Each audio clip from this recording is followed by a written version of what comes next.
Hey everybody, welcome back to the Academy. This is College of Lore's podcast episode thing, where we're gonna talk about some stuff that we like talking about, and you guys are gonna listen to it. Or not. It's your call. Please Yeah, listen to it. I'm Cass. I am the Penitent with Uh, College of Lore. we're here with College of Lore. Today's episode, we're going to be talking about player etiquette. Last time, we're putting this one up after the Session 0 one. So last time we talked about Session 0 and how important that is. We have some great stuff planned for the next couple too. But today we are talking about player etiquette and what things you can do as a player to make the game better for everyone else. So I guess we'll just kind of launch right into that. The first thing I want to talk about is paying attention as a player at the table. This encompasses a lot, and sometimes paying attention means different things to different people.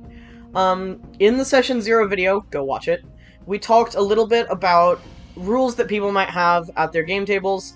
Some of this plays into that. Stuff like not having phones at the table, or not eating during serious scenes, and stuff like that.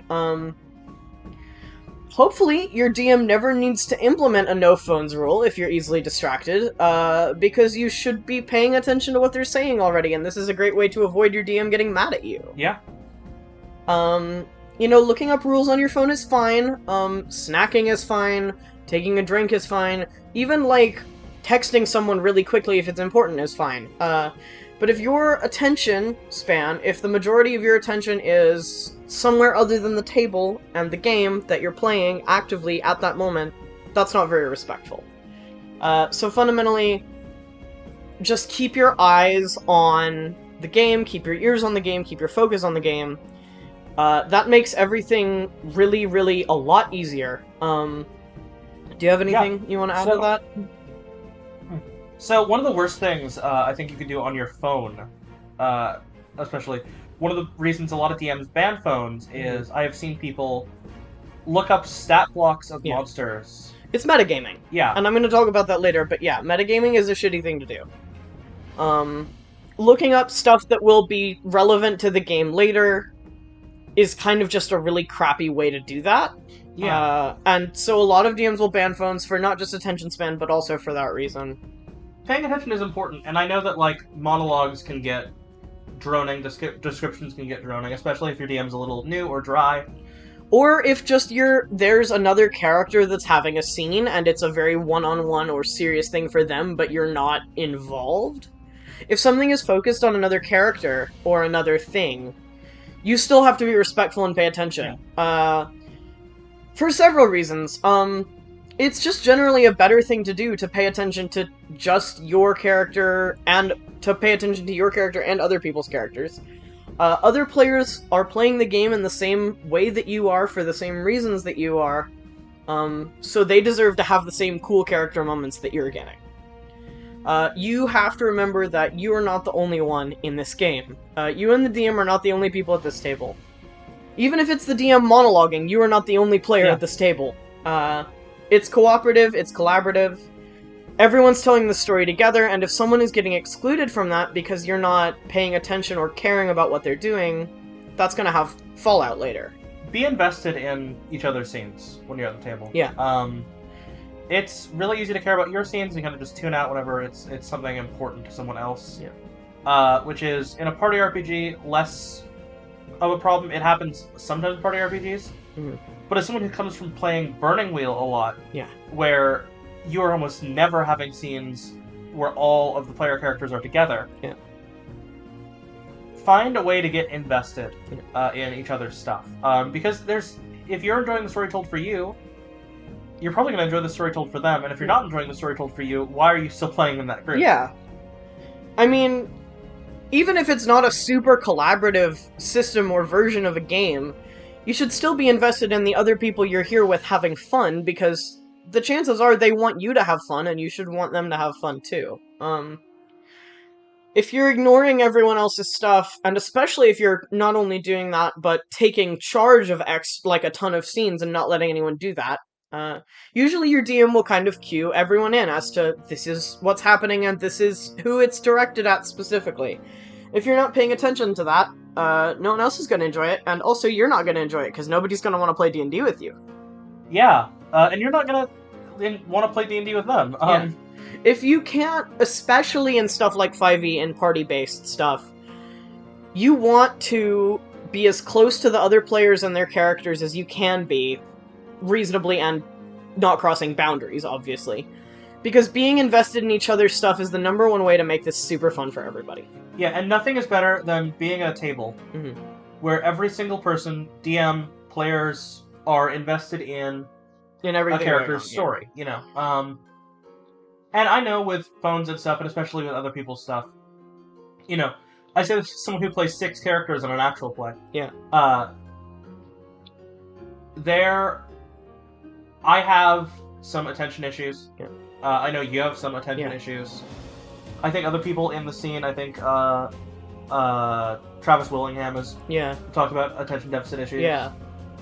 There's definitely, it's not uncommon, especially because sometimes your ADHD makes you just want to do one thing all the time. Yeah, and it can be I hard. hyperfixate so hard on D&D. Because doing anything for a very long time can be invigorating, but it can also be kind of draining. I know we are just coming back from 4 hours of recording for our D&D actual play. Yeah. And that was super fun, but you were on your phone the whole time because you need something else to do to keep your brain moving. And, there's part of it where, we are on hour 4, nearly hour 5 of recording. Yeah. I'm getting these perfect scene-setting, great descriptions of the interior of this temple we're in. And I am having to snap myself into focus every 15 seconds to make sure that I am maintaining a level of focus because my brain wants to wander. Yeah. And so, if you're the kind of person who needs that, obviously you should have it, but you need to make it clear and not just say, but also demonstrate that that's how you're using your phone and how you're using these tools and that you're not just ignoring everything. Yeah, if you can do both at the same time, that's awesome. If you can't, you really shouldn't try. Yeah. I am one of those people who tries sometimes because my hands get annoyed, but I really can't do it, and I don't do it during, especially the actual play, but generally I just try not to do it in any game. Yeah, I will play a game, an app called Drop the Number, which is super simple. We're not sponsored by this. We just really like the game. Other 2048 clones exist. Yeah, there are a ton of them. It's a 2048 clone. I play it all the time during games. There are several games that I have apps for on my phone that I love to play that I cannot play. Yeah, because they're more complicated than that. Yeah. There's like a ball rolling thing that's similar to like Super Monkey Ball that I like, but I can't play it during games. Yeah. There is all those like word games. Yeah. I also cannot scroll social media. I can't read. I can't read that. I have a hard time even focusing on something someone else is saying if I'm reading DM notes at the same time. And that comes up occasionally, even in the actual play. There are times where I'm like, okay, hang on. I have to pause what everyone else is saying so I can read my notes, or I have to pause reading my notes so I can listen to what you're saying. Yeah, and, you shouldn't get down on yourself if you can't focus, especially if an issue 100% of the time. Yeah. I think the worst thing you can do is you lost focus for a second, and you're embarrassed to admit it and you don't ask a question. Yeah. It is fine to ask questions, just don't be the one player who needs to ask every 5 minutes what the NPC talking about something just said. Because it's probably important and you should pay attention as much as you can. And a good example is today in our actual play recording. You won't see this for a while. Yes. You described, I'm trying to be as vague as possible. Yeah. You described all of the exits to a room. Yes. And I hate doing that because I know everyone will forget what I say anyway. But it's important. All the entrances and exits to a room. And I had to say, after you said it, I'm like, I'm sorry, how many of these exits go down? Yeah, because you were trying to go down. Yes. And that's an extra good way to get, to make sure that you're engaged, and showing that you're engaged while also saying, hey, I missed this one detail, and this is something I need. Can you talk about that in a little more detail? Yeah, instead of saying, huh, or could you repeat that, I'm trying to go down, and I'm invested in the plot. Yeah. But you don't remember which exits go down because I talked about 6 of them. Yeah, and it's really good. It's a good way to show that you're paying attention. If instead of asking, "What did you just say?" Ask for a detail. Yeah. And that's actually something that I apply in a lot of other contexts. I have auditory processing issues, which sometimes means that I will hear someone say something and be like, what did you just say? And then 5 seconds after asking the question while they're saying it again, I'm like, oh, that's what you said. But sometimes I just don't pick up on it. And so what I've learned to do is ask that kind of specific question. And this is just a tip for anyone who has this kind of issue. You ask it more specifically. You know, if someone says something, something, something, word that you picked up on, you can say, sorry, what did you say right before word that I picked up on? Or alternatively, you can hear something say a bunch of words that you picked up on and then one word that just sounded like nonsense to you, or one phrase that you couldn't process for some reason, you were reading something or whatever. Just say, I'm sorry, you said blah blah blah blah blah, and then what after that? And just clarifying that you heard any part of it helps a lot. And that makes people feel like you are invested and you just made a mistake, which you did, and that's fine. Yeah. There are ways to have attention deficit issues and show you're still trying to pay attention. Yeah. And it's totally fine to have issues like that. You know, there's no stigma around that. We have plenty of issues between the two of us, and a lot of them are shared. And it's fine to have that problem, and there's no stigma around that, but you should still try your best and use the tools at your disposal to show, one, that you care, and two, that you are trying to care more. Yeah, 100%. Yeah. If you ask that kind of pointed question, it shows the DM that not only do you care enough to try to listen, you care enough to make sure you get the details right, and that's a great feeling for a DM. Just do it the right way. Yeah.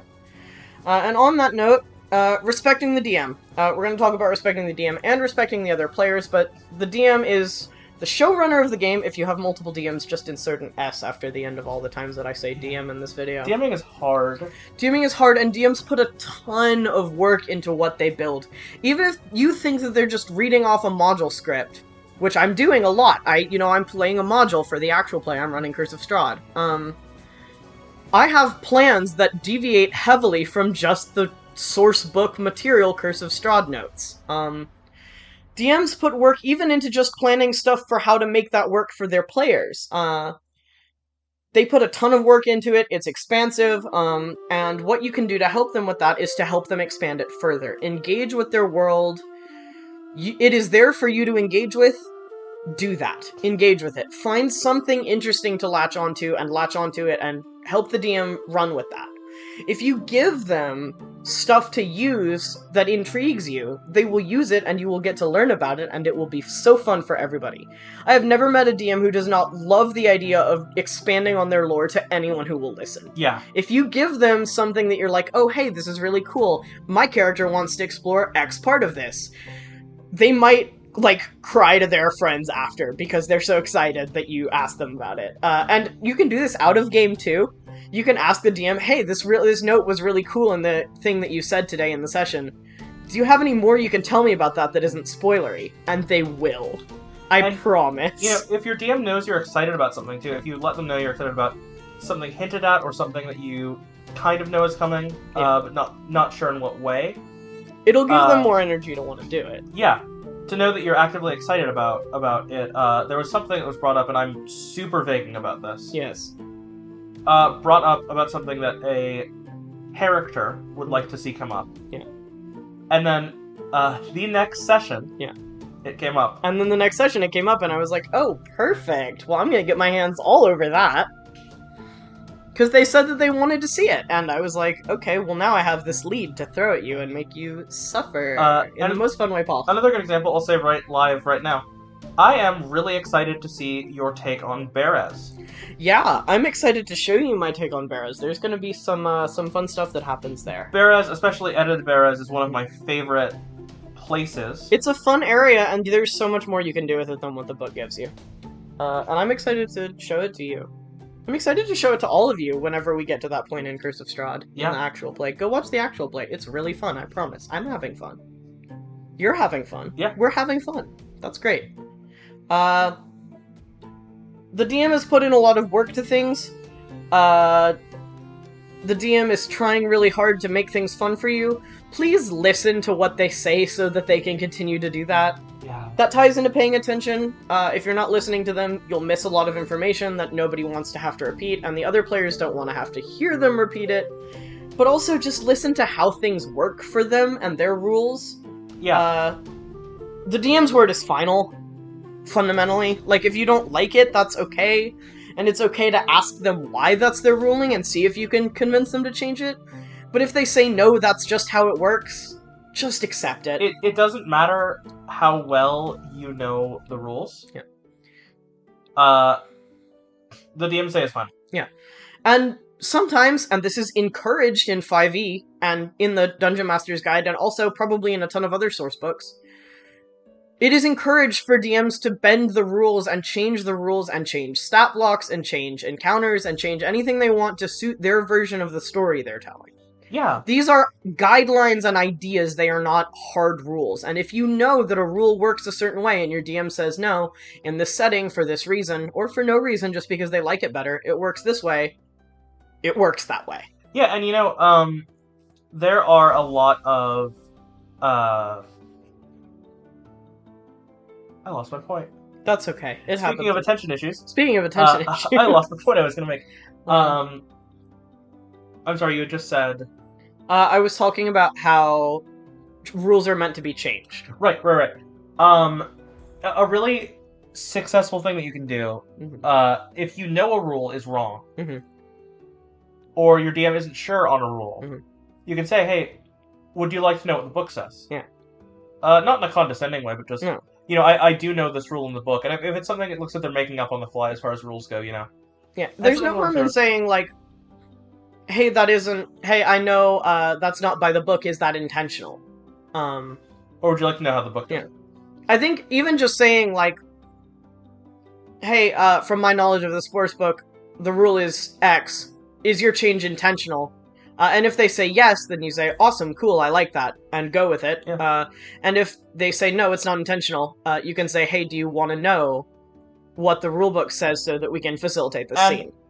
Unless the DM is actively looking in the book, I would recommend more doing that in private after the session or via text after the session. Yeah. Instead of calling them out publicly and potentially embarrassing them. Yeah, I think that's a great way to do it. Sometimes you just let it slide the first time, and then if the DM really wants to tell everyone, like, hey, okay, I did this last session, but we're doing it differently because the book says to do it this way, and I prefer that. That's fine, and they can say it themselves, but yeah, I think you're right. Don't, like, call them out for it in the middle of something, because that can be embarrassing. And especially for a new DM. Yeah. Especially when you're new to this, everyone starts somewhere. Everyone starts new. And it's just something to keep in mind, especially if you are a new player or if you have a new player or a new DM in your group.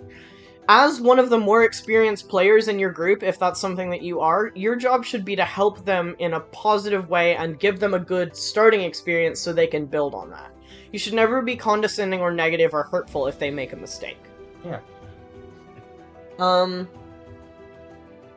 There is a lot to say about, like, min-maxing and loopholes and deconstructing stuff that DMs do. Yeah, Please don't do that.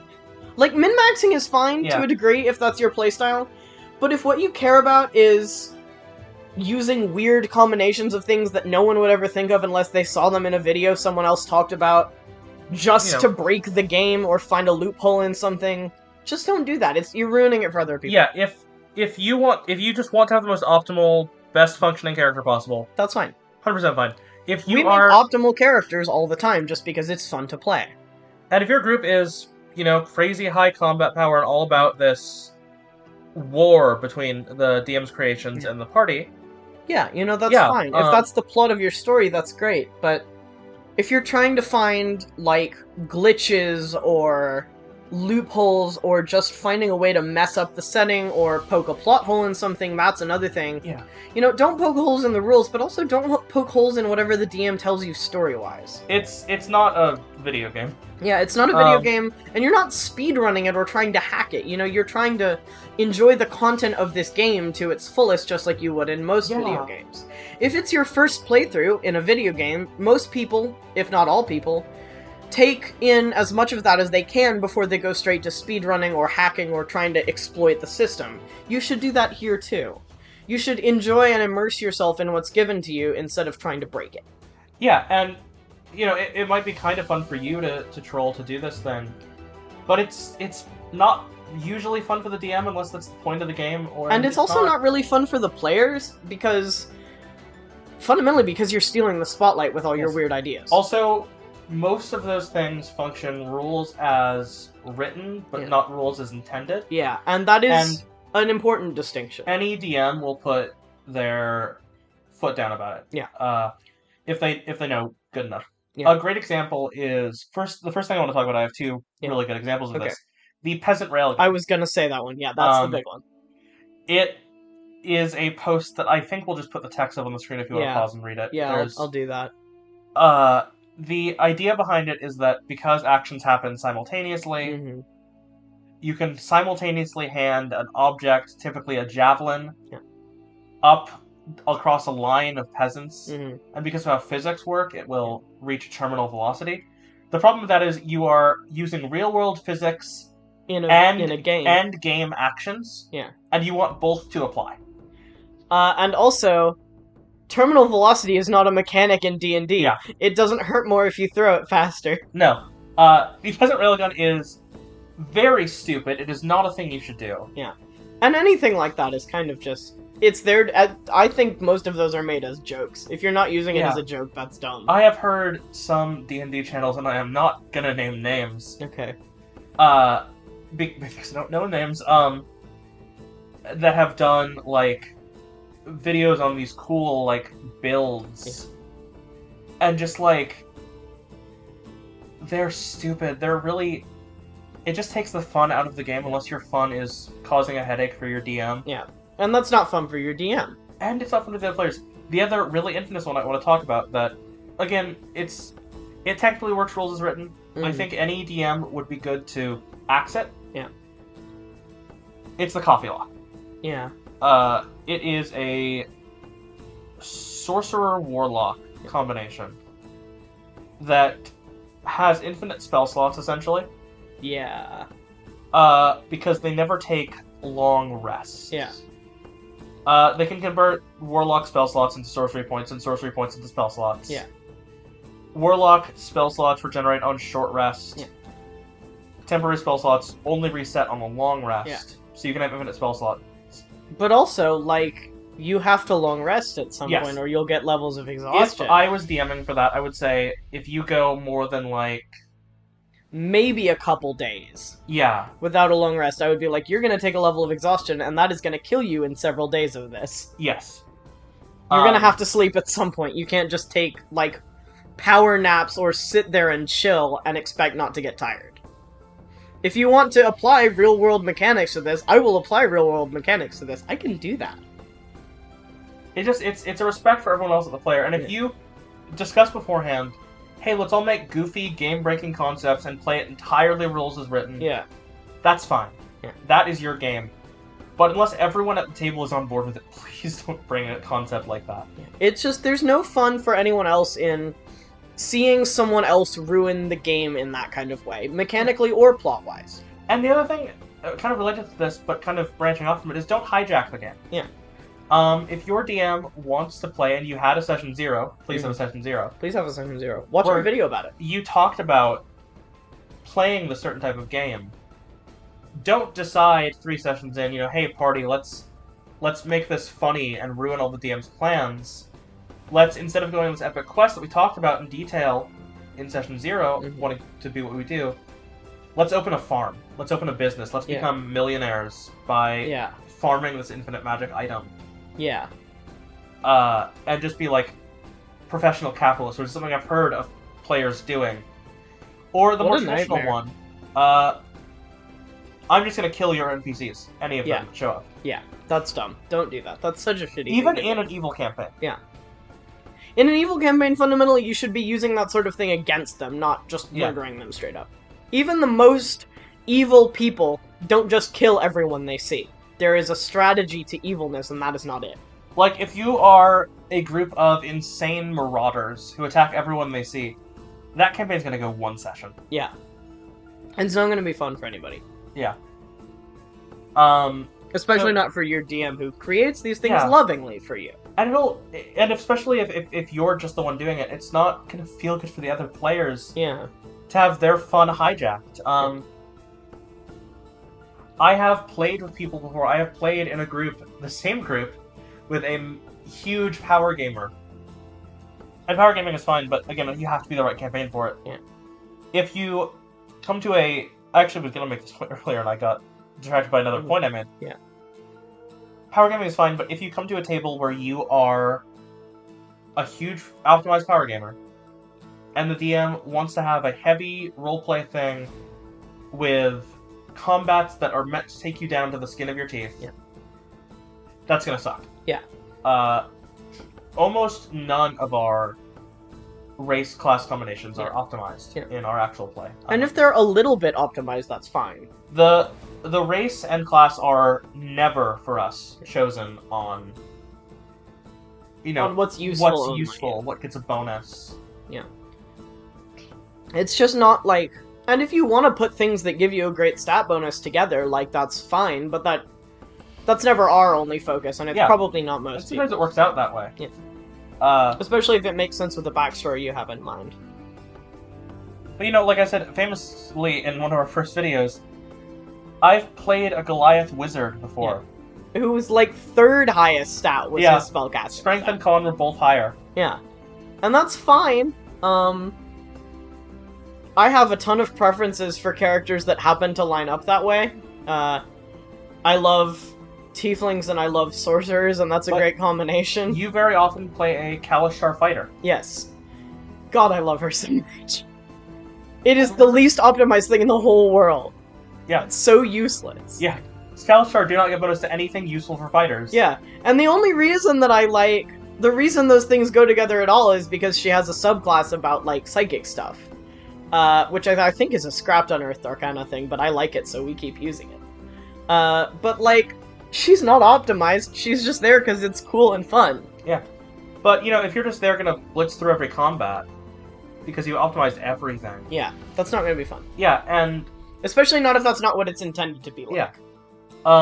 I played in a group that was supposed to be a roleplay heavy, kind of similar to how we play our actual play. Yeah. Roleplay heavy, kind of a little bit of exploration. Yeah. Very intense, harrowing combats. Yeah. That had someone doing, 50 damage a turn at level 3. Yeah. And ruining. Yeah. And another player in the same group who was obsessed with just making dumb, weird concepts. Yeah. And just seeing how much they could break the game, and ended up going pretty murder hobo. Yeah. And that's just not how most people will want to work with you. Yeah. And something about this group, it was a group I played with in high school, and I realized this a lot, especially with, and I guess we'll get to more of this when we talk about respecting other players. Yeah.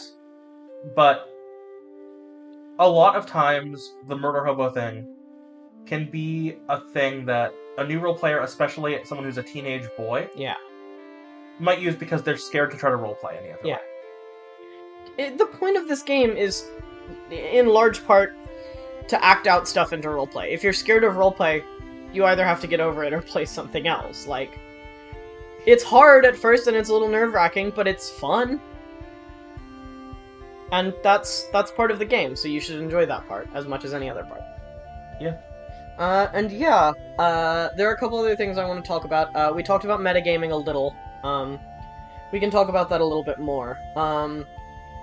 If you don't know what metagaming is, functionally it's using player knowledge, outside player knowledge, to do things that your character wouldn't know to do. Yeah, and a lot of times it's, there are things that it's stupid to say your character wouldn't know anything. If you are a battle-seasoned adventurer coming into a high-level campaign and you find a troll, it's naive to say that you wouldn't know that fire acid work on it.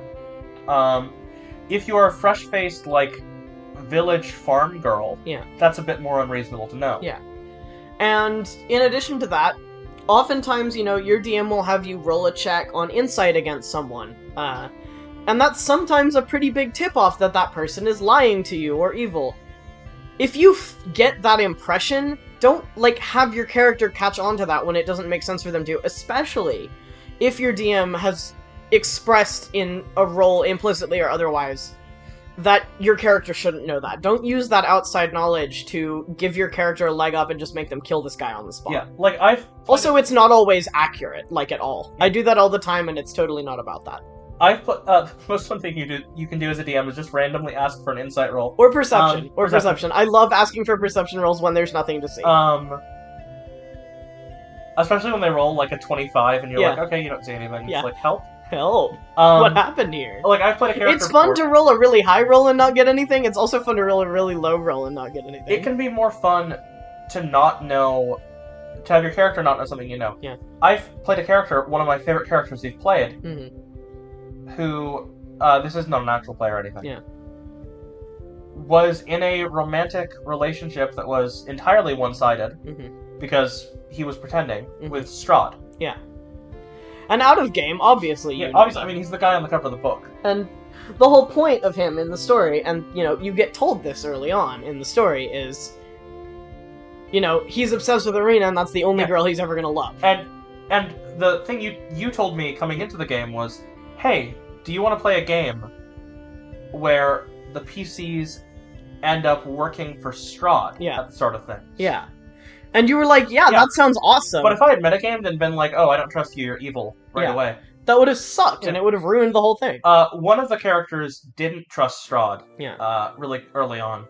But there was a good reason. There was a really good reason. And even when that character didn't trust Strahd right away, she didn't immediately go trying to No, she murder didn't. him either. She kind of She was slowly, cautious. Yeah, she was cautious, and she kind of looked into what he was doing to the other PCs and was like, okay, well, that's kind of weird. I'm gonna talk to them about that. Yeah. Yeah.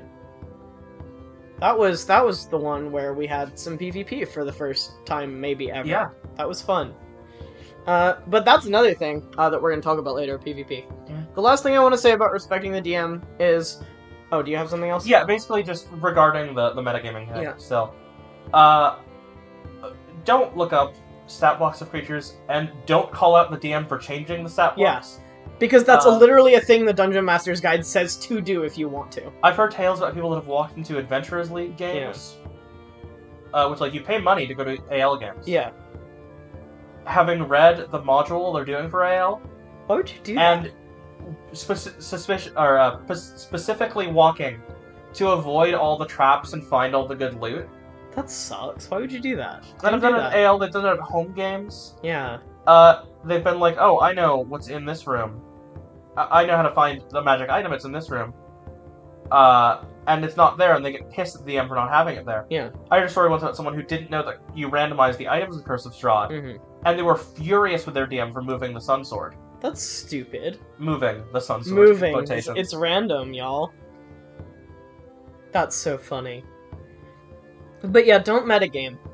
It's a little bit unavoidable on occasion, but just try to avoid it as much as you can. Yeah, I mean, you can't totally forget everything. But if you know something that your character clearly doesn't know, and you know they don't know it, don't have them know it. Yeah.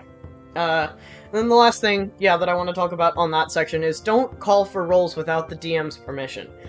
Skill checks are fun. I love rolling dice. I like throwing dice all over the place and rolling them. Let your DM decide when you need to do that, though. You know, it's okay to say, like, do I need to make a perception roll here, or something. But you don't just start dropping dice on the table being like, I'm choosing to roll insight right now because I don't trust anything this person is saying. Let your DM guide when you need to roll. Yeah, and you may suggest something. Yeah. Sometimes you may say, would you like me to roll this? Yeah. Or even, can I roll Yeah. this? If it makes sense in the setting, or if you think your DM legitimately forgot. Yeah. Something that happened earlier in one of our actual plays Which was... we'll see in a while. I think at the same time you were about to say make a wisdom save, Yeah. I'm like, I feel like I need to make a wisdom save here, yeah. Yeah, and you did. And it made sense. One of our, I don't know how much you're told to do this in the books. Wisdom save is our go-to for this is a really emotional experience and I need to roll to see if I react to that emotion. That's what we use wisdom saves for the vast majority of the time. And that is fun.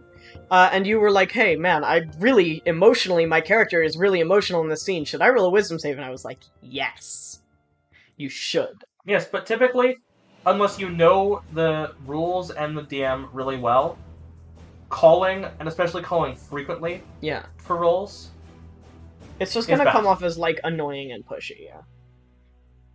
And for the record, I know we're talking really negatively about a lot of this stuff. I want to be clear, we don't assume that you're doing all of this stuff. No, we don't assume you're doing any of this stuff. Yeah, but if you find some of these descriptions being like, oh man, I do that and I didn't realize how annoying that was. This is not me saying you're a terrible person, we don't mean that by it, we just mean, here are the reasons why people are going to be upset with you if you do that, and if you see yourself in any of these, or if you see another player in any of these, just be gentle and try to get out of that mindset as much as you can. Especially if you see someone else doing it, you can kind of guide them in the right direction, and if they continue to be a problem, that's when you talk seriously about it. But if you see someone metagaming and you're like, you know, after a session or something, you're like, hey, metagaming is a thing, and I get that it happens a lot, but, like, don't do it because it ruined X thing for me, or it made X thing less fun for me. You know, that's okay to say. Especially if someone's new, just be really gentle and nice about it, especially if someone's new. On that note, let's talk about respecting other players. Other players have made their characters and started playing this game for the same reason you have, which is to enjoy the story. Or the combat, or whatever you're doing. Usually a combination of all of those things. This is a cooperative game. Everyone deserves to be included in that cooperation. And like we talked about before, even if you're listening to the DM talk one-on-one with a character for a scene, or several scenes, or like an entire session, just know that you will get your turn, and you should just kind of sit there when it's not your turn, and 1, try to engage with what they're doing, but 2, understand that it's not just for you. You know, if you wanted to run a one-on-one with a DM, that's great and you can do that, but most games aren't that. If you're in a game with a lot of other people and it's party mechanics and you're working together, you gotta actually focus on each other. And also, you have to respect people's boundaries. We talk in Session 0 about trigger lists and X cards and stuff like that. If someone says they don't want you to talk about something or do something, don't do it. That one you actually are an asshole if you do on purpose. 100%. If you do that, stop doing it right now and rethink why you think you're an okay person for doing that. You should never, ever, ever do something another player is uncomfortable with because you think it's funny or cool. Yeah. It's not funny or cool, and you're making people upset and hurting them. You're not being a troll, you're just being a dick. Yeah. There's a huge difference between those things. You know, there are some things where it's like, you know, someone will jokingly be like, oh my god, stop, that's so funny or so stupid or whatever. If someone says, I don't want this topic discussed, and they say it seriously, and you discuss it on purpose after, you're literally just being a bad person. You're just being mean for no reason. Don't do that. That applies to PvP, that applies to romance with both PCs and NPCs. If anyone is not comfortable with that, don't do it. If everyone has explicitly stated that's fine, go crazy. And speaking of doing stuff that you think is funny or cool, don't just make jokes just to make jokes. There is a time and place for humor. In the middle of a scene where someone is dying or reuniting with their lost love, or in the middle of a combat where everyone is super down to the wire, that is not usually that time. Yes. If you don't make jokes when they're not relevant, they will be funnier when they are relevant. You know, overuse of humor leads to nobody liking your jokes at all. If you keep the comments and the funny stuff to yourself when it's not applicable, even if it's really funny in your head, it won't beat everyone else. Everything will land better when it's actually time for it. And people will just respect you more for doing that. And I think one of the big things, you mentioned earlier, kind of sharing the spotlight. Yeah. I get the desire to want to be the center of attention. Yeah. And, you know, if you do that, you know, build a party face, a character with high charisma, there will be opportunities for you to talk a lot. Yeah. I think the game is more fun when everyone gets their turn, basically. Yeah. And especially if there's a new player or a less competent role-playing player, if you are a competent role player, talk to their character. Yeah. Engage with them. If you're playing and communicating with other players and talking to their other characters, your DM will love you for that. And that's something I talk about a little in the next section. DMs love to see player-on-player communication and roleplay. Character-on-character communication and roleplay. It gives them, 1, time to come up with more stuff for you, especially if you're talking about stuff that gives them ideas for story beats. But it helps your story feel more immersive to you and everyone else. And it's great to talk through strategies for combat, it's great to talk about a puzzle or a plan, and doing that in character is way more fun than doing that out of character for you and the other people and the DM, and it's great to get people out of their shells. Yeah. It is so fun for me as a DM, especially, and it's impressive that you do it because you're playing all the characters.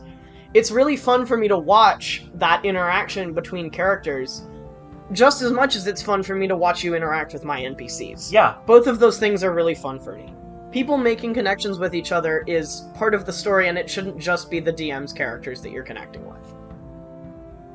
On the note of cooperation, and this kind of ties into what we were just talking about, if you're uncomfortable with something, let anyone involved know. If you're not having fun, everyone will pick up on it sooner or later. Other people should respect you as much as you respect them. If you're having trouble with someone in the game, tell them or your DM or both. Yes. And please do not resolve in-game or out-of-game disputes in-game. Yes. Like, PvP violence because someone did something out of game that you don't like is just not... It's not cool. Or, like, stealing from them or refusing to help them. Yeah, refusing to heal them or give them something they need. Because they slighted you out of game, or you perceive to have been slighted out of game. Talk to them about it. Don't talk to them about it 5 minutes before the session. Talk to them about it when there's a good time. Yeah. And even if it's something they did in the game, don't be rude about it out of the game. Yeah, and to really hold the actions of their character in-game against them out of game. Yeah. This is also something I talk about later. If you fail something, or if they fail something, or if they do something that you as a player don't like, especially if you don't talk about strategy and stuff, like if someone heals someone else in a fight because you didn't communicate that you needed healing, you can't hold that against them. Yeah. No one can know what you're thinking about your character unless you say it, so don't get mad at them if they don't follow the idea you had in your head of how something's gonna go. Yeah, and if you have an idea in your head, tell them, because that's great, and communication is awesome. You can't expect them to know everything about your character if you don't make it known, Especially the healing or whatever situation you're in. Yeah. You gotta let people know. Yeah. I love the joke of, like, man, I'm feeling about 23 out of 50 on a scale right now. Yeah. That is metagaming, technically, but it's funny. Stuff like that, even a joke like that can let people know, like, hey, I could use some help. Yeah. It's so important to communicate about everything. Just communication is the key, because cooperation is the key to the game. And it's also important to kind of have an idea of what you want. Whether you communicate that or not, have an idea of what your character wants and what you want out of the game. Help other players do that also. If your character has a goal in their backstory that they want to find, 1, use that in play, roleplay that out, and 2, let other players help you with that and do the same for them. If you're working together, you're all cooperating toward one goal, but you're also cooperating toward your own goals, and helping each other is so fun. That being said, definitely don't make it all about your character's backstory. You should all collectively be helping each other with everything. A great example, and I know we talk about this a lot on here, Campaign 1 of Critical Role. Yeah. The Briarwood arc is technically Percy's thing. It's just Percy's thing, realistically. But they care about each other, and they want to help, and other people get tied into it in their own ways, too, and get invested. Yeah, and everyone gets their moments. Yeah. And that's when I think D&D is at its best. Yeah. When you all care about something happening to one player or their character, that's awesome. That's super exciting. Being invested in them succeeding is a great feeling, and they will almost certainly reciprocate for that for you, and that's good too. And it's not like it's going to be just filled with, like, role-playing for that one character, there's... Everyone will have involvement. People discovering, for example, Percy's getting darker with the Orthax thing, or there's Keyleth bonding with the Sun Tree as examples of things that just, like... These happen because you're there, and they're character modes for you in someone else's... In their story, yeah. Story. And if you're there together, you're gonna grow together and evolve together. Yeah. In addition to knowing what your character wants, know what you're doing. Everyone's been a new player, like we were talking about, but if you don't have any idea what any of the mechanics are, talk to someone beforehand and do research beforehand, because if you're asking, what's a d20 at the table, people are going to be kind of annoyed, especially if you do it over and over and over again. If you say it as a joke, you're like, hey, can you roll me a d20 for a stealth check? And they're like, what's a d20? Like, as a joke?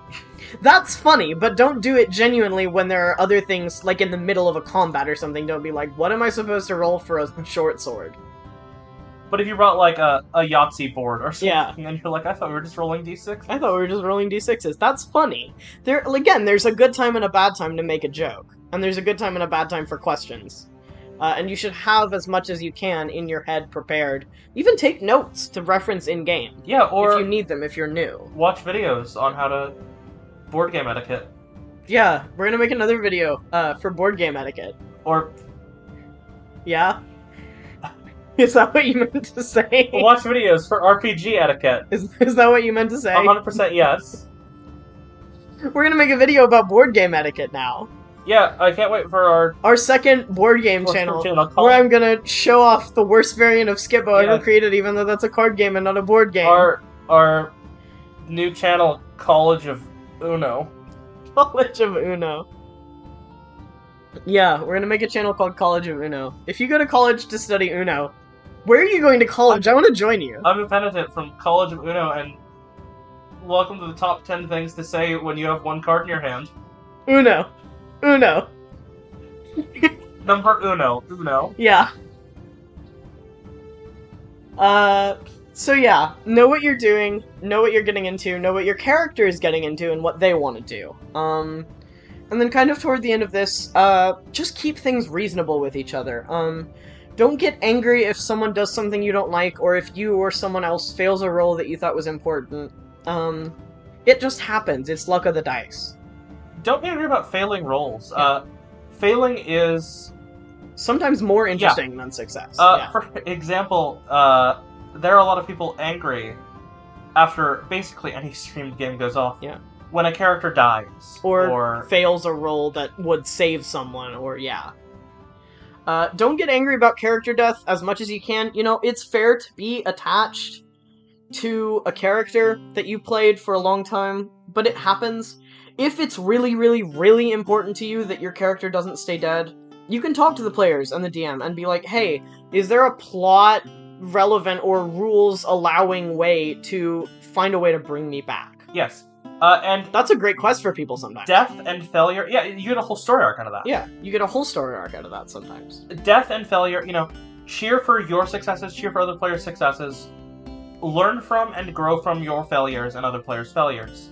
And sometimes, like we said, failure is more interesting than success. It can lead to other successes, even, that are more interesting than you thought they'd be. One of the best sessions I've ever played of any game, and this was not D&D, but it was something that Cass was DMing. Yes. Was a session of a game where literally 2/3 of the named characters were killed. Yeah.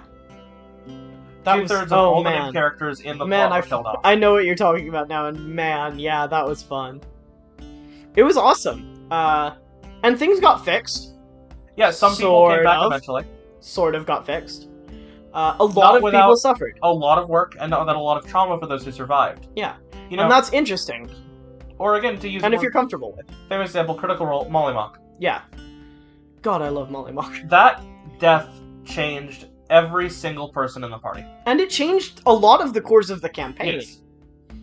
And I'm not going to talk about a ton of spoilers. Oops, we probably should have put a spoiler. That was like 2 years ago. It's fine. If you haven't watched Critical Role Campaign 2, I'm so sorry that we just ruined that for you. We'll put a spoiler warning. We'll put a spoiler warning. I'll try my best to remember. I will probably forget. You forgot. I will forget everything all the time. But yeah, if it's important to you that your character doesn't stay dead, or if it's important to another player that their character doesn't stay dead, try to give them the courtesy and give yourself the courtesy of seeing if there's any way to fix that. Yeah, and if you really don't want to play, you know, while your character is dead, it could be a great example, a great time to play a backup character that's with the party for a short time, and maybe becomes an NPC or can drop in later. Or if you really don't want to play anything else, maybe talk to the DM about an afterlife arc, or something with your soul. You know, there's a great arc of other things I've seen where a character dies and spends 2 or 3 sessions talking to their god in heaven, a Yeah. paladin. Yeah, and in addition to that, I was gonna say something else. God, what was I gonna say? Heck. What was I gonna say? What were we just talking about? What were we just talking about? Help. I helped you earlier, help me. We were talking about death, and we were talking about... quests. Quests to bring people back. Man, I totally forgot. That's fine. I'll Playing remember another character. Oh, right. Yeah, thank you.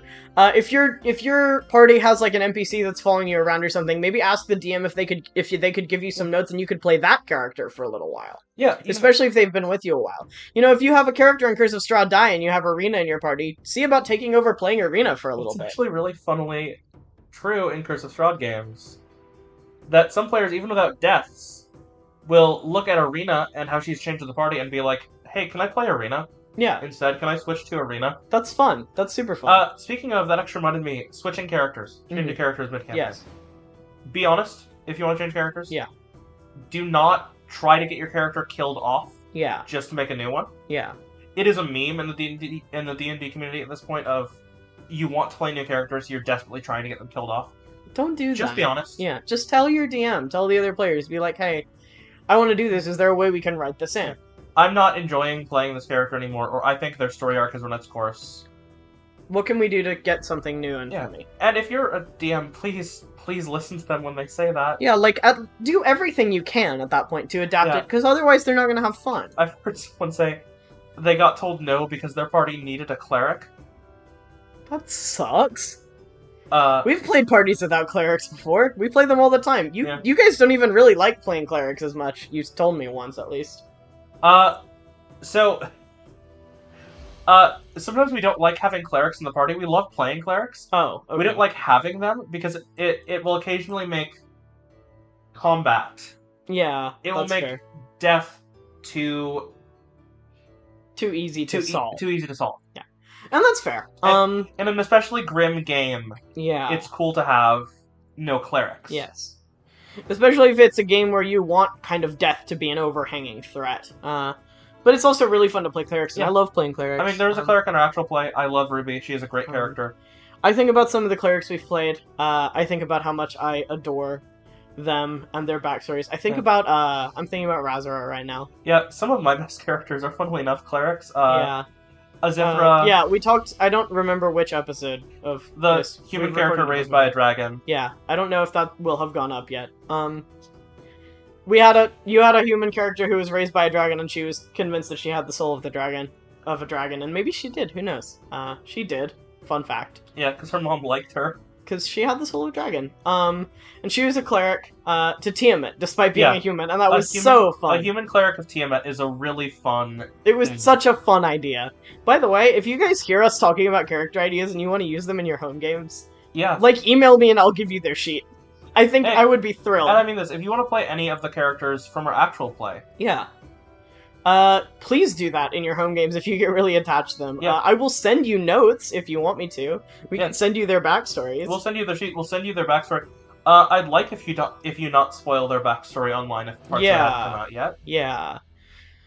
But like, it's cool. I don't know how we would feel if like we did this copyrighted and someone else used them copyrighted, but if you're using them in a home game, go crazy.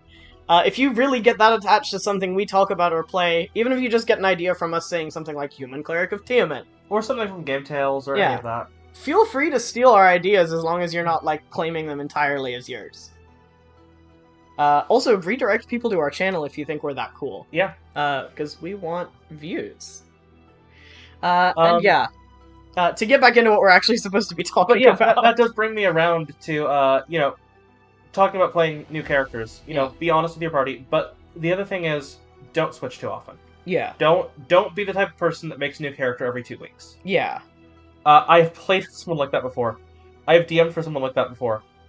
And at some point I just stopped trying to incorporate their character into... Because they weren't going to matter. Their character's backstory, because I knew they changed characters within 2 weeks. Yeah. So yeah, don't get angry about anything.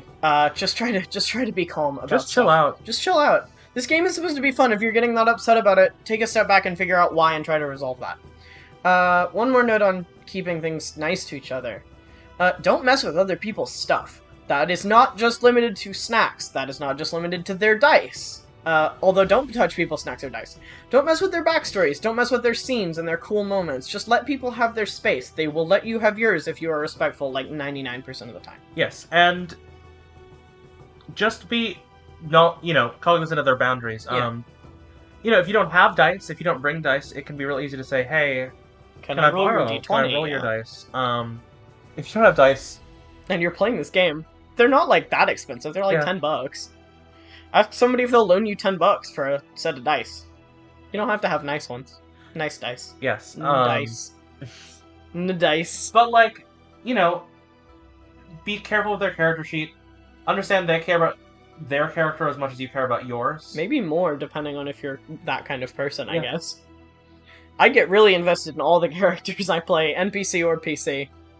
But yeah, just respect other players' personal boundaries. Yeah. Shower before coming to a Shower before coming to a table. That's a great point. And if you're a DM, I know I've talked about this other places, if you're a DM, don't have, like, trash all over your... Yeah, if you have cats or animals, please be sure that they are... I like that it's just cats. Don't do anything if you have dogs. If you have cats... that they're house-trained and they don't scratch or bite often. Yeah. Sometimes, you can have animals around your session. I like the rule that if somebody made a rule that whenever the cat jumps up on the table, Strahd appears during their turns of Strahd and everyone started trying so hard to keep the cat off the table, and it didn't work. Imagine me finishing a fight with Strahd and the cat jumps back on the table. Round 2! But yeah, really what this whole thing boils down to is player etiquette is making sure people have fun. Not just you, not just other players, but also the DM. If you're not having fun, please let other people know and let them know how you can fix it. If someone else isn't having fun, make sure that you're safe to tell that they're not having fun. Don't be so hostile to any concerns that no one feels comfortable asking you to change something.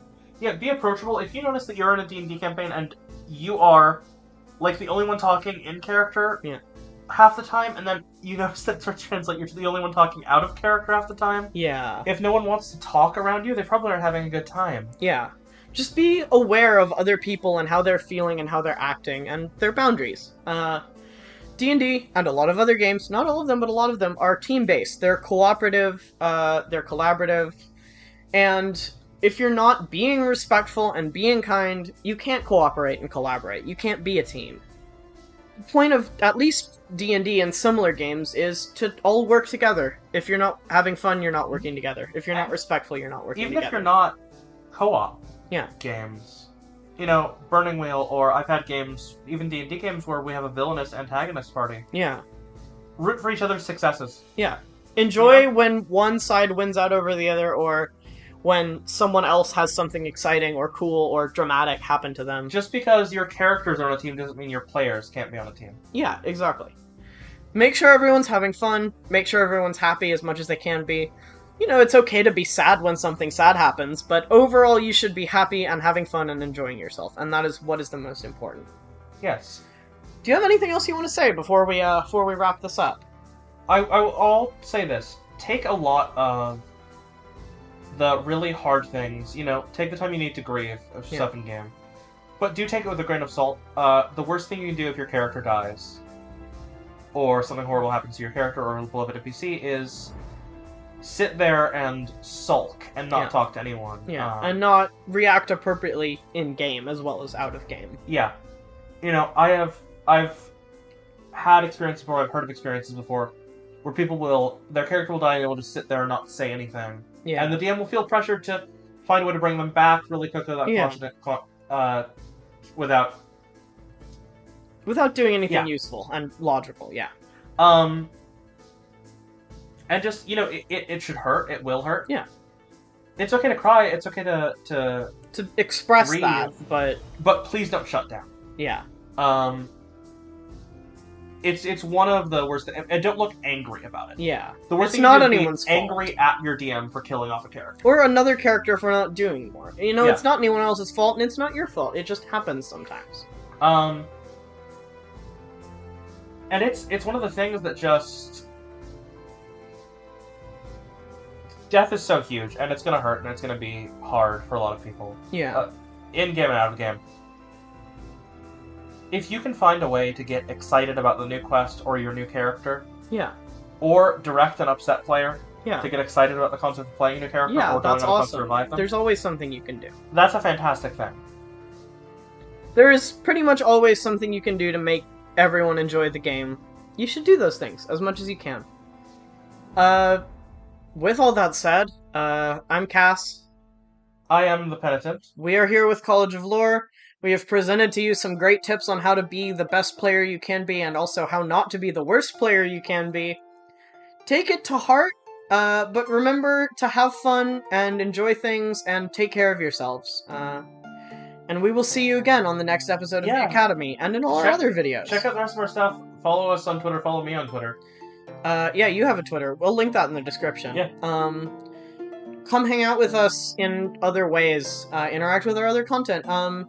If you have a story of a really great player or a really problematic player, feel free to throw that in the comments so we can read about your successes and failures with player etiquette. Yeah, just make sure that you're keeping up with us, keep up to date, follow us, subscribe to us. Let us know how you feel about this. Let us know any other tips you might have for player etiquette. Just engage with us, talk to us. We want to hear from you.